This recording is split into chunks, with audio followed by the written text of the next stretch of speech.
अस्सलाम वालेकुम व्यूवर्स, उम्मीद है आप सब लोग खैर खैरियत से होंगे। मैं आपको वेलकम करती हूँ आपके अपने चैनल आगा फूड सीक्रेट्स में। आज मैं आप लोगों के साथ शेयर करने वाली हूँ शीर कुरमा बनाने की रेसिपी। ठीक है, तो वीडियो को पूरा एंड तक देखिएगा और अगर चैनल पर नए हैं तो चैनल को प्लीज़ ज़रूर सब्सक्राइब कर दीजिएगा। तो आइए स्टार्ट करते हैं। चले जी, यहाँ पर हमने जो है वो पैकेट की सिवैयाँ ली हैं और उसको मैंने छोटा छोटा सा क्रश कर लिया है। ठीक है, क्योंकि ये लंबी लंबी होती हैं तो अच्छी नहीं लगती, फिर वो टिपक रही होती हैं खाने के टाइम पे। तो इस वजह से आप इसको छोटा कर लीजिएगा। ठीक है, क्रश कर लीजिएगा इसको।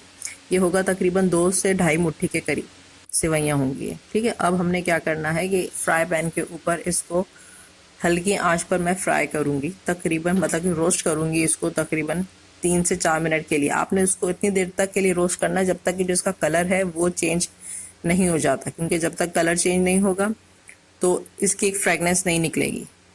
ठीक है जी, तो आपने इसको 3 से 4 मिनट के लिए लो फ्लेम के ऊपर इसको हल्का सा इसकी भुनाई कर लेनी है। ठीक है जी, और आप देख सकते हैं कि इसका जो कलर है वो चेंज होकर के हल्का सा लाइट ब्राउन कलर में आ गया है। ठीक है, हमें इसी टाइप का कलर चाहिए। ठीक है, अब आपने क्या करना है कि यहाँ पर मैंने दूध लिया है तकरीबन 2 किलो के करीब। इसको आपने पहले बॉईल कर लेना है। ठीक है, बॉईल करने के बाद इसको आप हल्की आंच पे करेंगे बॉईल करने के बाद। ठीक है, अब आप इसके अंदर डाल देंगे वो सिवैयाँ। ठीक है, जो हमने सिवैयों की भी भुनाई करी थी वो डाल करके अब आपने इसको पकाना है। ठीक है जी, इसका जो काम है, जो असली शीर कोरमा का मज़ा यही है कि आप इसको हल्की आंच पर पकाएं। ये तकरीबन 1 से 1.5 घंटे का प्रोसेस होता है अगर आपको अच्छा शीर कोरमा चाहिए तो, वरना फिर आपका सफ़ेद सफ़ेद सा बनेगा। ठीक है जी, यहाँ पर हमने सेवइयाँ डालने के बाद इसको इस तरीके से थोड़ा सा मिक्सअप करा। अब मैं इसके अंदर डाल दूँगी यहाँ पर छुआरे। ठीक है जी, छुआरे डाले मैंने यहाँ पर।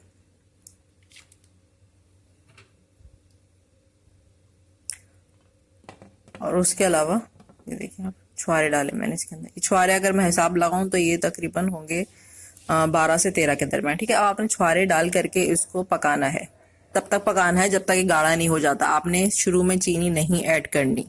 ठीक है जी, शुरू में मैंने इसके अंदर खाली छुआरे ऐड करे थे, और अगर आपके पास कोई और ड्राई फ्रूट है तो आप वो ऐड कर दीजिएगा। ठीक है, अब जैसे ही दूध गाढ़ा होगा हमारा उस टाइम पर आकर के आपने चीनी ऐड कर देनी है। ठीक है, मैंने यहाँ पर तकरीबन 8 टीस्पून के करीब लिया था, 8 टेबल स्पून के करीब।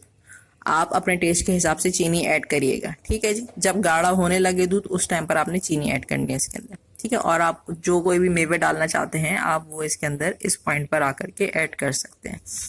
ठीक है जी, यहाँ पर हमारा शीर कोरमा पूरे तरीके से रेडी हो चुका है। एंड में आपने इसके अंदर छोटी इलायची तोड़ के डालनी है, मतलब कि उसको थोड़ा सा क्रश करके डालनी है। छोटी इलायची होगी तकरीबन 5 से 6 अदद के करीब।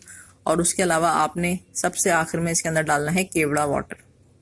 ठीक है, एसेंस होगा आपके पास तो आप हाफ टी स्पून डालेंगे, क्योंकि मेरे पास केवड़ा वाटर था तो मैंने इसके अंदर तकरीबन 2 टीस्पून के करीब ऐड करा था। ठीक है जी, बस ये हमारा शीर कुरमा बिल्कुल रेडी। आप देख सकते हैं कितने अच्छे कलर का बना है ये। ठीक है, बहुत ही क्रीमी, बहुत ही मज़ेदार होता है। आप ये वाली रेसिपी मेरे तरीके से लाजमी ट्राई कीजिएगा। जो जो मैंने टिप्स बताई हैं उसी हिसाब से बनाइएगा, आपका शीर कुरमा बहुत ही ज़्यादा मज़े का बनेगा। ठीक है जी, वीडियो अच्छी लगी हो तो वीडियो को प्लीज़ लाइक कीजिएगा। चैनल पर नए है तो प्लीज़ इसको सब्सक्राइब करिएगा। आगा फूड सीक्रेट्स को दीजिए इजाज़त। अपना बहुत सारा ख्याल रखिएगा। अल्लाह हाफिज़।